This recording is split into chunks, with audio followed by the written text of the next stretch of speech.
Hi everyone, நான் வர்ஷாயினி. என்னோடய சொந்த ஊர் நாமக்கல். இப்போ நான் ஜப்பானில் இருக்கேன்.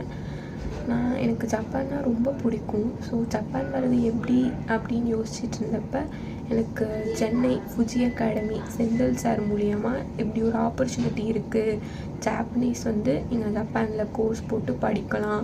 அப்படி படிச்சிங்கன்னா உங்கள் ஜாப்பனீஸ் ரொம்ப ஃப்ளூயன்சி இன்க்ரீஸ் ஆகும் அப்படின்னு சொன்னாங்க. ஸோ அவங்க மூலிமா நான் இங்கே ஜாப்பனீஸ் கோர்ஸ் போட்டு வக்காயமா YMCA ஸ்கூலில் இப்போ ஜாப்பனீஸ் படிச்சுட்ருக்கேன்.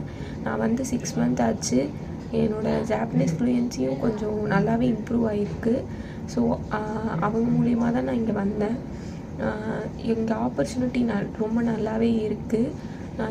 என்னோடய சீனியர்ஸும் நிறையா பேர் இங்கே இன்டர்வியூ அட்டன் பண்ணி கிளியர் பண்ணி இப்போ இங்கே நிறைய பேர் ஒர்க் பண்ணிக்கிட்டு இருக்காங்க ஜப்பானில். அதே மாதிரி நானும் இனிமேல் தான் இன்டர்வியூ அட்டன் பண்ண போகிறேன். ஸோ ரொம்ப யூஸ்ஃபுல்லாக இருக்குது இந்த மாதிரி கோர்ஸ் போட்டு வர்றது. அங்கே ஜாப்பனீஸ் படிக்கிறத விட இங்கே ஜாப்பனீஸ் படிக்கிறது ரொம்ப டிஃப்ரெண்ட்டாகவே இருக்குது. ஸோ இதை எனக்கு சொன்னதே ஃபுஜி அகாடமி செந்தில் சார் தான். ஸோ அவங்களுக்கு ரொம்ப தேங்க்யூ. அதே மாதிரி நீங்களும் உங்களுக்கு ஏதாவது இன்ஃபர்மேஷன் வேணும்னா அவங்கள காண்டாக்ட் பண்ணால் அவங்க உங்களை ரொம்பவே நீட்டாக கைட் பண்ணுவாங்க. உங்களுக்கு புரியலனா ரொம்ப நல்லா சொல்லுவாங்க. ஸோ உங்களுக்கு புரியலனா அவங்கள காண்டாக்ட் பண்ணி நீங்கள் நிறையா பேர் இங்கே வர்றதுக்கான ஆப்பர்ச்சுனிட்டி இருக்குது. ஸோ அதை யூஸ் பண்ணி நீங்கள் இங்கே வரலாம். தேங்க்யூ.